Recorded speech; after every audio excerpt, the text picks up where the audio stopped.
everyone. Thank you for joining me today for our leadership training. Leadership is extremely important in nutrition and dietetics, and it goes far beyond clinical knowledge and expertise. It requires emotional intelligence, which is defined by the ability to recognize, understand, and manage our own emotions, while also being attuned to the emotions of the people and patients we face daily.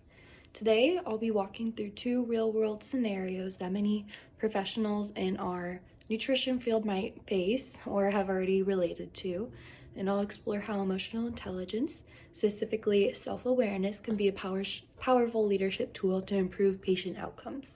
So for the first scenario, we'll be starting with a patient that many of us may already be familiar with. Imagine you're working with a patient, say his name is James, who's a 50-year-old man recently diagnosed with type 2 diabetes. You walk into the room ready to discuss a plan, and he sits there with his arms crossed, interrupts frequently, doesn't make eye contact, and may question what you're saying or might not even listen at all. It's obvious to you that he doesn't want to be there and that he's not interested in getting better. He may leave early and is clearly disengaged. So this is obviously very frustrating, and it's easy to take this personally or feel defeated, and I know I have felt this way when dealing with clients of this sort before. This is where emotional intelligence can step in, specifically self-awareness and self-regulation. So throughout the textbooks and their readings, we're reminded that good leadership begins with managing ourselves. This means recognizing our own frustration, trying to understand where it's coming from, and choosing not to react defensively or shutting down.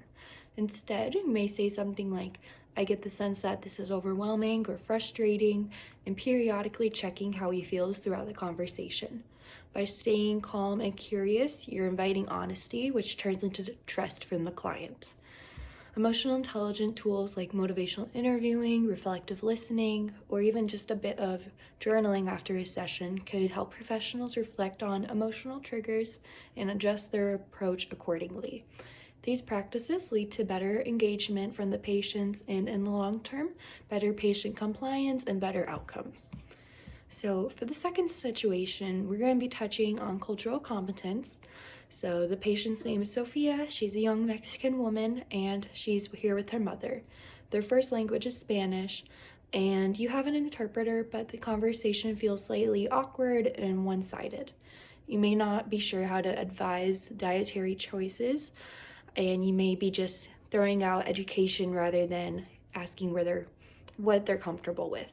And you're not very familiar with their traditional meals or what ingredients they use or what foods they might prefer. So Sophia is not responding much, and her mother seems uncomfortable and on edge. So in this moment, you could combine cultural competence with emotional intelligence.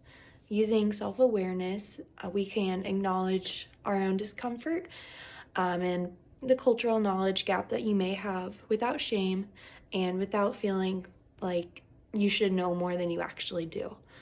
Letting that self-awareness guide you can allow you to ask thoughtful and open-ended questions such as, can you tell me more about what meals are typical in your home and what would feel realistic for your family to adjust? This way, you're not just throwing out recommendations that may not be helpful or kind of offensive for that culture and their family. As noted in the textbook, Leadership for Health Professionals, Theory, Skills, and Applications, emotional intelligence isn't just a skill you master once, it's a process of building through ongoing self-reflection. So journaling after tough sessions, asking your co-workers for feedback, or even just noticing how your body reacts during difficult conversations can strengthen your self-awareness over time. Some research from the Journal of the Royal Society of Medicine has shown that emotionally intelligent leaders have better patient outcomes, stronger interdisciplinary relationships, and greater resilience as well. Once you start practicing and mastering emotional intelligence, you'll notice this too in your own life. So whether you're dealing with resistance, you're not feeling sure about yourself, you have cultural knowledge gaps, or are facing burnout, reflection is important. Ask yourself, what am I feeling, why, and what can I do differently to fix this? So to wrap it up, here are a few actionable things that you could try to increase your emotional intelligence. So practicing self-awareness through being present and reflection, reflecting regularly through journaling, meditating, praying, or talking to a friend could be helpful, and practicing cultural humility. So you should be recognizing what you don't know and lean into that curiosity through asking questions or just doing your own research. When used well, emotional intelligence can build connection, increase trust, and improve health outcomes.